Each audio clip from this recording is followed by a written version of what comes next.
Hi there, this is Prague Talk, a podcast from Radio Prague International. I'm Ian Willoughby. My guest this time out is writer Jana Prikryl. Jana was 5 and called Jana Přikrylová when her parents fled communist Czechoslovakia in the early 1980s and built a new life in the West. She's since gone on to become a successful poet and is a top editor at the highly respected New York Review of Books. But how much did initially speaking Czech shape the writer's approach to language? I discussed that question and many more with Jana Prikryl, who was speaking from her home in New York, for this edition of Prague Talk.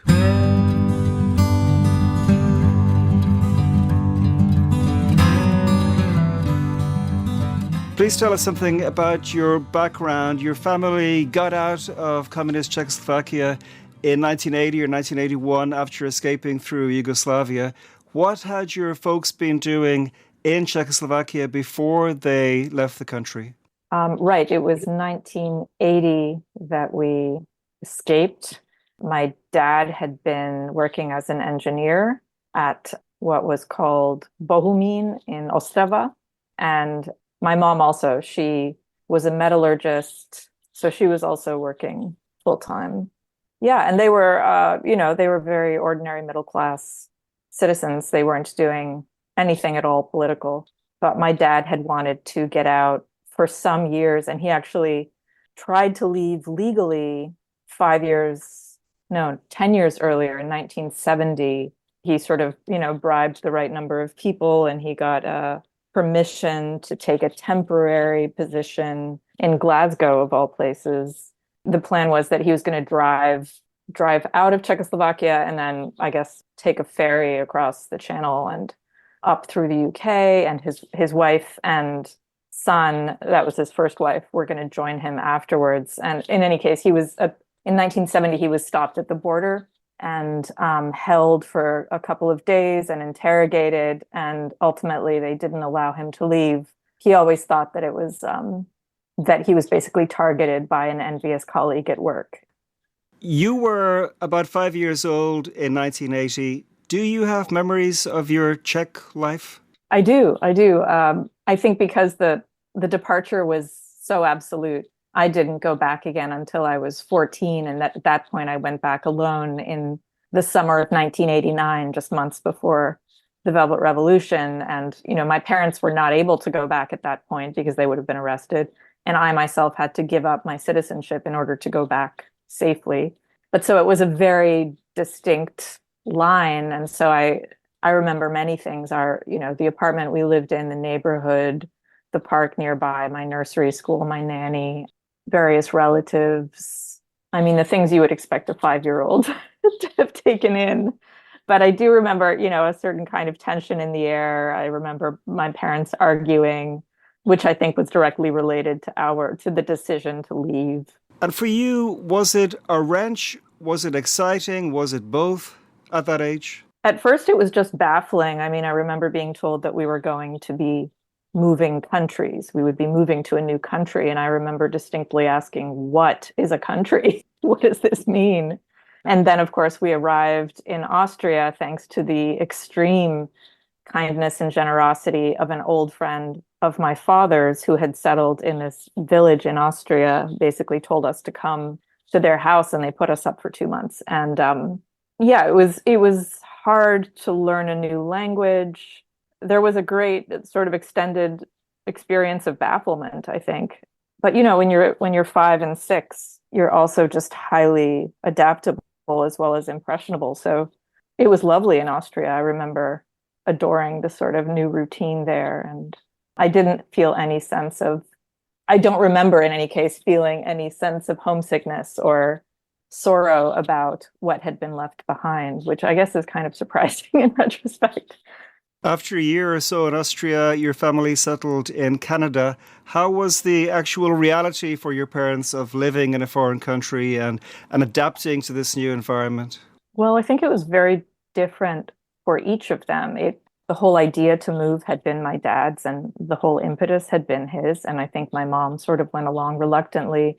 His English was also better than hers at the beginning. And he was coming. The reason we moved to Canada in the end was that he got a job offer there. So he was stepping into a position and he sort of had a future paved for him in a sense. And she had been working full time in the Czech Republic or Czechoslovakia, sorry, and she became effectively a homemaker in Austria. And that's what she was in Canada for the first few years as well. I think that was a pretty bitter change for her. And the trouble with the English language, I think it was a hard period for her and exciting for him because he had, in a way, realized his lifelong dream of moving to the West and particularly North America. And then your mum eventually became a courtroom sketch artist, I read.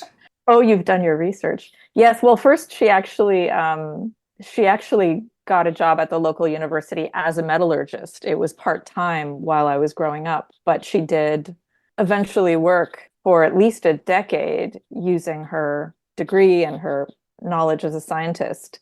And then eventually after I left home, she started exploring her own visual arts interests. Her father had been a sort of Sunday painter. He was a lawyer who really just spent every spare minute he had painting. And she really has a gift in that direction as well. So she started doing that more in the 90s.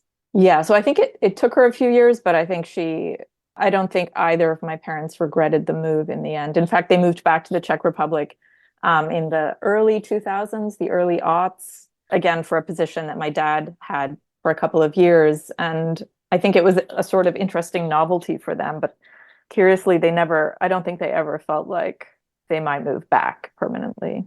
Language is clearly central to your work. And you first spoke Czech, of course, then German, and then you became a native speaker of English. Did that kind of journey affect how you see language or how you use language even? I don't know. I wish I had, an ability to replay it in just Czech and see if my interest in language, in the Czech language, would be similar. But it definitely, I think it gave me a kind of detachment from the use of language. I certainly feel like English is not my native language, but it's my first language. It's the language in which I think and dream and so on. I still speak Czech, but my vocabulary is sadly limited and it's just very rusty. I feel confident that I would become a native speaker, within a matter of a month if I lived there again, but it doesn't feel like it's part of my brain tissue in the way that English does. But nonetheless, I was already 6 when I was starting to learn to speak English. So I was much more conscious of the language as a language as I was taking it in than most kids are of their first language. So I think that's always been part of my experience of English, that I'm in some sense aware of its contingency in my own brain, When did you first begin writing in any kind of serious way or start thinking, I'm actually good at this? Well, it wasn't serious and I never thought I was good at it, but I started to write poems when I was, a teenager, I think as early as 13. It's funny because I had, even in Czechoslovakia, when my parents would read me bedtime stories, there were certain books that I became obsessed with, and I insisted that they be read to me over and over and over, which my parents, to their credit, really did, until there was this really lovely rhyming edition of Hansel and Gretel that I memorized, and they recorded me saying when I was 3 years old, and I was absolutely obsessed with the rhythm and intoning it properly, the drama of the rhythm of the thing more than anything else. And so I think it was always there, but it wasn't until I was 17 or 18 that I decided, right, I guess this is what I want to study at university and this is what I would like to do, even though it was never clear to me how you would make that kind of interest into a career. There were no models in my family for that kind of thing. You studied at the University of Toronto, later at NYU in New York. You also spent time in Dublin around the turn of the millennium. What were you doing in Dublin? Yeah, in a way, I got super lucky because after I graduated from the University of Toronto with an English degree, I wanted to be a writer. I wanted to be in the world of publishing, but I was just amazingly innocent in a way. I just didn't know how to go about it. And somehow, I think partly because of my family's history of just sort of hopping between countries, I felt like it would be easier to do in a place where I knew nobody. I started out just temping in offices, and then I discovered, I don't know if you ever knew of something called the Event Guide. It was like a free cultural listings paper. I remember it quite well. Yeah. So I brought my little university clips of movie reviews and things to them and begged them for an assignment, which I eventually got. And then I ended up writing for them regularly on movies, and I did a literary column for them. And that was just really my first experience of being a working writer to some degree. A lot of people with Czech heritage, Czech background, young people came here to Prague in the 1990s. Did you ever consider spending time here? Oddly, I didn't. My older brother went there and lived there from the early 90s and had a very good job. And it looked for a while like he was going to settle there permanently. But I think I was just already so aware of my connection to English as a language. I couldn't imagine myself living anywhere where it wasn't the dominant language. I also considered places like France, or, I spoke some French thanks to the Canadian school system, but I really wanted to be surrounded by the English language. You started working at one of the world's top literary magazines, the New York Review of Books, which to me is hugely impressive. You started as an intern and you've risen all the way to executive editor. For an outsider, what exactly is an executive editor? Good question. I wish someone would tell me. Well, yeah, I got very lucky again with the internship right after I finished grad school at NYU. I heard that there was an internship position opening up, and I applied, which is something that really wouldn't have occurred to me without the sort of helpful guidance of a friend who was leaving that internship. And then I just sort of stayed, partly because I couldn't imagine working anywhere else. I've been there now for 19 years, and I just loved the kind of prose that we were publishing and that I got to read every day. And it was hard to imagine switching to a different magazine's style. And as for my title, it's just partly the acquiring of a kind of institutional memory. It was just such an education for the first, I would say, fully the first decade. I think it's just a form of judgment and a kind of literary taste that you learn very slowly over time. And I think that's what I do. I try to exercise my taste as much as I can. Your poetry is published in top literary magazines like the Paris Review. I was reading that your first collection, The After Party, is partly focused on your childhood. I have to confess I haven't read it, but is that also informed by your Czech childhood? Certainly, yeah. Certainly at least a handful of poems that think about that part of my family history. There's one in particular, a kind of fairy story or fable, I guess more of a fable. It's called A Package Tour, and it sort of plays out the scenario of what if you could take 32 of your great-grandmothers going back to, I think, the 17th century or so. I did the math at one point to see how far back that would actually be.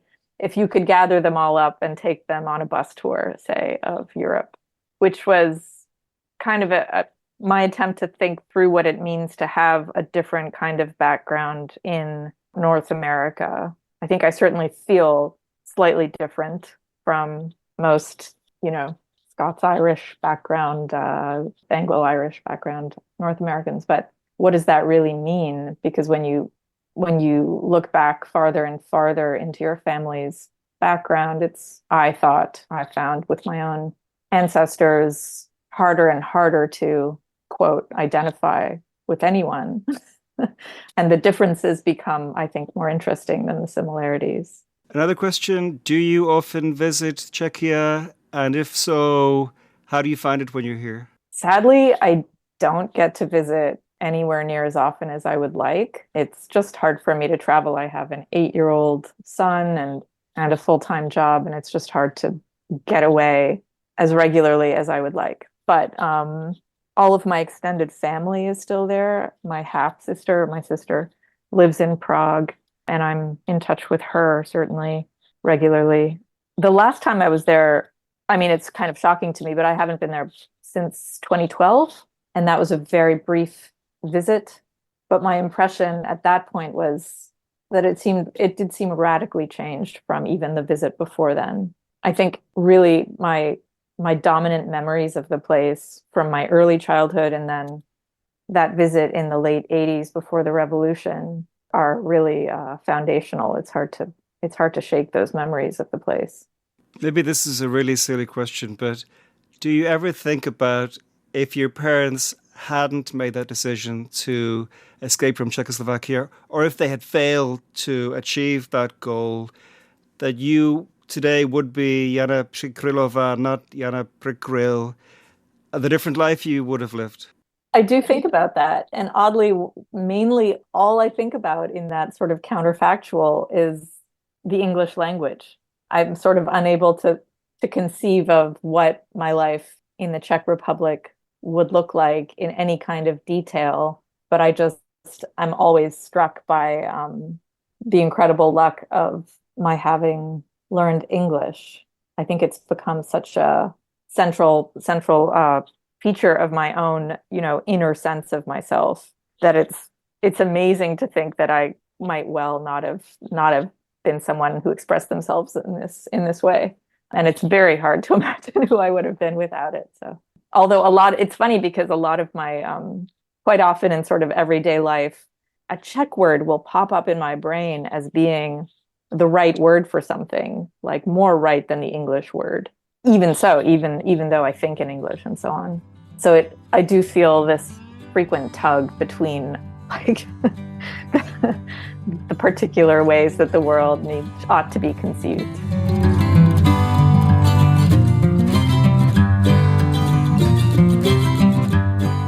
Many thanks indeed to Jana Prikryl for that super interesting interview. You can find Jana's writing in the New York Review of Books and elsewhere, and in her 3 poetry collections to date. Prague Talk is a podcast from Radio Prague International, and if you enjoyed this conversation, why not give some of the other 100 plus earlier editions a go, and subscribe wherever you get podcasts. But that's all for now, folks. From me, Ian Willoughby, thank you so much for listening to Prague Talk, and talk to you again very soon.